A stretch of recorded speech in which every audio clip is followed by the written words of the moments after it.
AMD's newest APUs, the Ryzen 3 2200G and Ryzen 5 2400G, might be the greatest gift to budget gaming we've had in quite a while. Howdy guys, Ponchato here, and today we're taking a look at AMD's Ryzen 5 2400G. First, a bit of background. It's what AMD calls an APU, or Accelerated Processing Unit, which just means that it's a CPU with an integrated graphics processor, similar to most Intel CPUs. The big difference is the 2200G and 2400G are meant to actually be usable in real-life gaming, rather than just basic web browsing and general computer use, or running League of Legends at 12 frames per second. That's the idea anyway, and we'll test that out later in the video.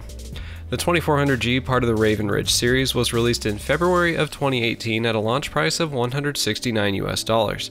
It's a 4-core, 8-thread processor utilizing the AM4 socket and runs at a base frequency of 3.6 GHz with boost up to 3.9, and like all Ryzen processors, it is unlocked. That means you can overclock it even on relatively inexpensive B350 chipset motherboards along with the higher-end X370 boards. It comes with 2 MB of L2 cache, 4 MB of L3, and it's on the 14nm node. The integrated GPU has 11 RX Vega compute units running at 1250 MHz, and the processor supports memory speeds up to DDR4 2933, a slight increase from the Ryzen 1000 series. An interesting thing to note on the 2400G is that it only has 8 PCIe lanes compared to, for example, Intel's i5-7500 with 16 lanes, or the Ryzen 3 1200 with 20. AMD probably figured that people wouldn't be putting this CPU in a multi-GPU setup, and 8 lanes won't bottleneck any consumer-level GPUs anyway. Finally, in terms of cooling, the 2400G comes with AMD's very capable Wraith Stealth cooler, which should easily handle its TDP of 65 watts. First, we'll take a look at the CPU benchmarks.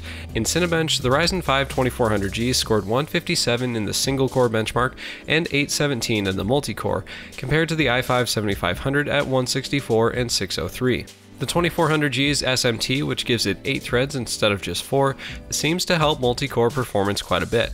In the CPU-Z benchmark, single-core performance hits 427.6 and multi-core scored 2291.5. Again, slightly behind the i5 in single-threaded performance, but ahead in multi-thread. Next up is 7-Zip's compression and decompression benchmark, a more real-world test, where the 2400G hits 16.7 MB per second in compression and 266 MB per second in decompression. That's about 6% faster for compression and over 50% faster in decompression versus the i5-7500. Next, we'll look at memory bandwidth with the Sandra benchmark test, 28.2 GB per second versus the i5's 24.9, and keep in mind both CPUs were using the same 2x4 GB kit of DDR4 2400 memory. Finally, for the content creation benchmark, I render a small slice of video with plenty of effects and transitions using Sony Vegas CPU rendering. The 2400G finished in 1 minute and 3 seconds, while the i5 finished in 1 minute and 4. It looks like the 2400G's multi-threading doesn't make much of a difference when dealing with video rendering. Now we'll look at the 1080p gaming benchmarks. First up, Battlefield 1. Performance on low settings was actually pretty good at just under 50 FPS average and lows around 30. Medium settings were still playable at 33 FPS average and lows in the mid-20s, but high and ultra were a bit rough, 24 and 22 FPS respectively.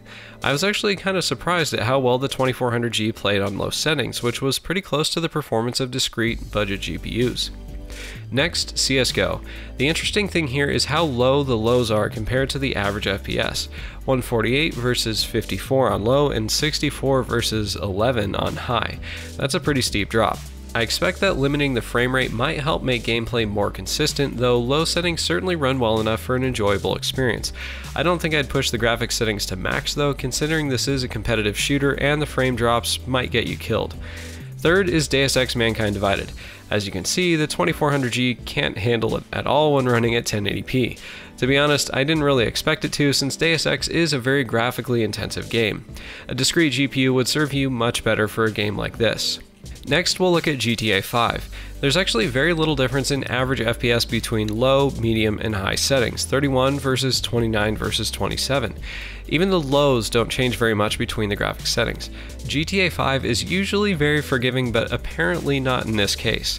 Low settings do work the best and actually aren't too bad considering how consistent the frame rate is.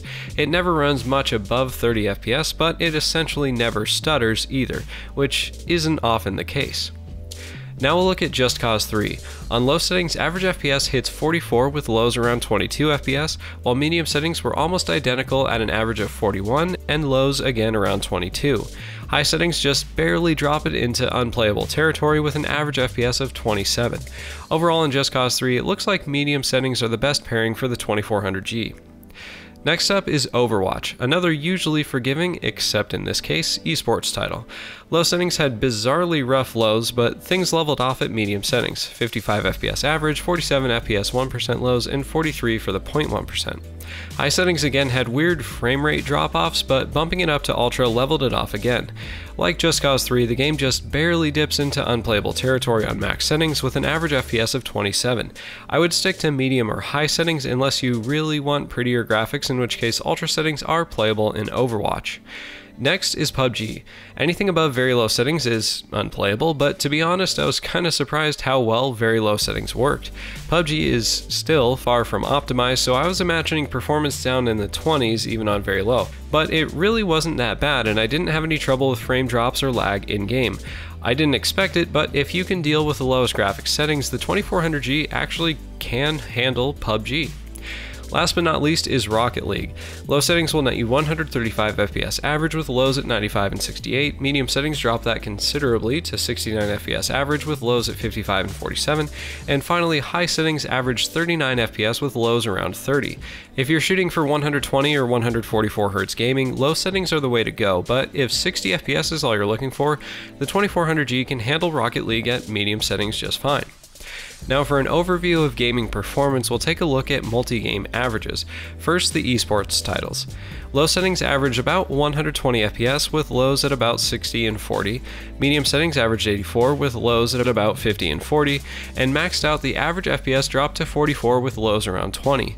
If your primary games are esports titles like CSGO or Rocket League, low settings should be your target for 120 or 144 Hz gaming, and performance on medium settings should be more than enough for standard 60 Hz monitors. Next, the non-esports average. These are the combined results from games like PUBG and GTA 5. Low settings averaged 36 FPS with lows in the mid-20s, while medium settings and above were mostly below the level of being playable, 29 FPS on medium and 20 FPS when maxed out. It looks like the 2400G will be limited to low settings in regular games if you're playing at 1080p. Then again, if you're really concerned about your graphics settings, you probably aren't looking at APUs for gaming anyway. Now, some of these game results are pretty strange. GTA 5 is typically one of the most forgiving non-esports titles, except with the 2400G. Just Cause 3 is typically much lower in performance, except with the 2400G, and Overwatch is almost always playable when maxed out, except with the 2400G. I have a feeling that performance will become more consistent with future driver updates as AMD irons out all the quirks with these APUs. As a last note on gaming performance, we'll look at the FPS per dollar. At first glance, this is really low. An average GPU hits around 0.6 to 0.8, but you have to keep in mind that this is for an entire CPU and GPU built in, not just a standalone GPU. If you included the cost of an equivalent CPU, something like an i5-7500, with most GPUs, you'd get results somewhere around 0.2 to 0.4, similar to the 2400G. Finally, we'll look at temperatures and power usage. These tests were performed with the stock cooler, so these temperatures are what you can expect if you're building a computer with the 2400G for yourself.